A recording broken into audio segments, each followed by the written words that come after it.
let's say you have a movie, it's a comedy. Well, a comedy is going to have a car chase, it's going to have a sad part, it's going to have obviously funny parts and love parts. So simple genre isn't going to represent this 2-hour piece of content very well. And in fact, you may want to. There's a barbecue scene, and do we know? Is anybody really pushing the needle forward on that particular? Like, I know exactly what's on this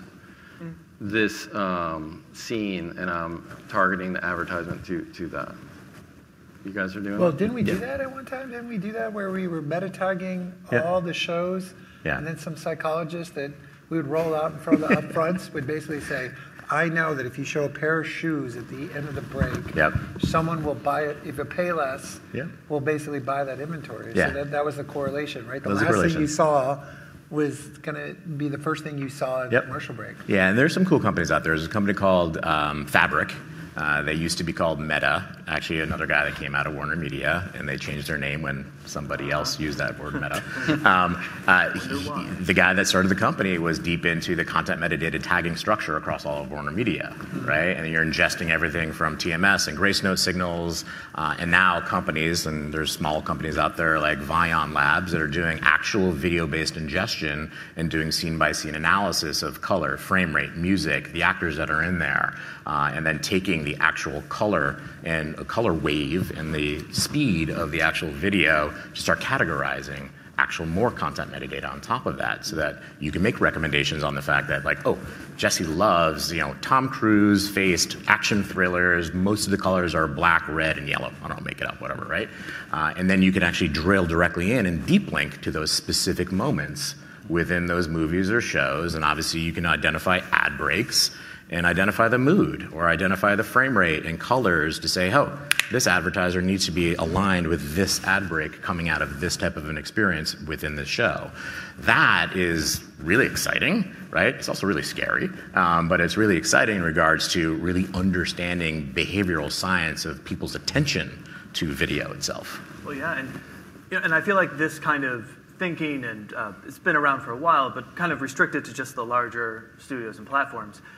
Right now, this is coming back down. There's now startups that are, creating this technology at a more affordable price point. So you mentioned one. We're working with a startup called Lucid Insights that's doing a similar type of service. And yeah, sure enough. So they're analyzing scene by scene all of our content. From that, we're creating dynamic video previews that are self-reinforcing and self-learning. And also, we're working on an audio-only deal right now. And sure enough, we were able to run that back through the knowledge graph and have it identify titles that would be well suited for an audio-only experience versus titles that really rely on that visuals.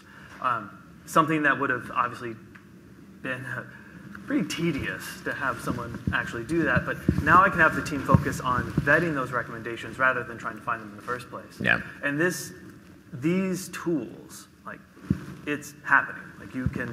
These services are available. Yeah, it's taking LLM now into LLVM, LAM. Yeah, absolutely.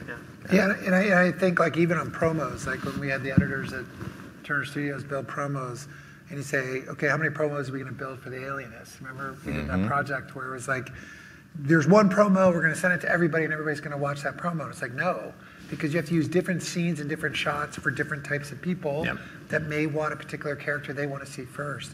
So look, it's like what you guys do for a living. You're trying to figure out how you make a business.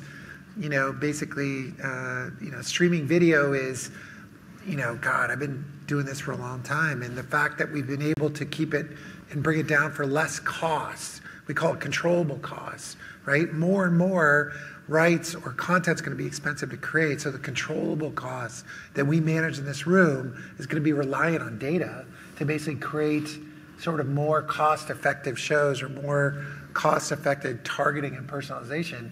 And I think it's going to get there just because everything else becomes so expensive and the risk is too high. That's just my personal opinion. There's still a lot of risk, though, involved with leveraging data, right? When you don't have it governed in the right way, you end up in a position where it's you're Facebook.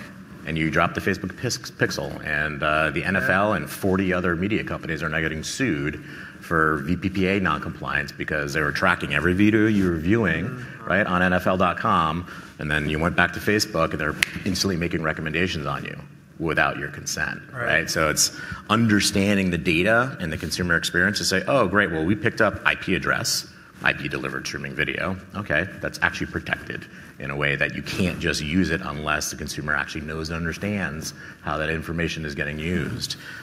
Device IDs and all that information. So you can't just run rampant with that. So we're now at a state where there is risk involved with it. You could do really cool innovation, but then all of a sudden, you know, you're in an issue where all of a sudden you're handing out $10, $50, $25 million fines. Right? They just announced a Facebook fine that's going to exceed the $780 million fine for their data transfers from the EU to the US. Like, that's risk, right? And that's an expensive risk. So that, you know, those two things need to go together where you can actually balance it out, do right by a consumer, and innovate at the same time.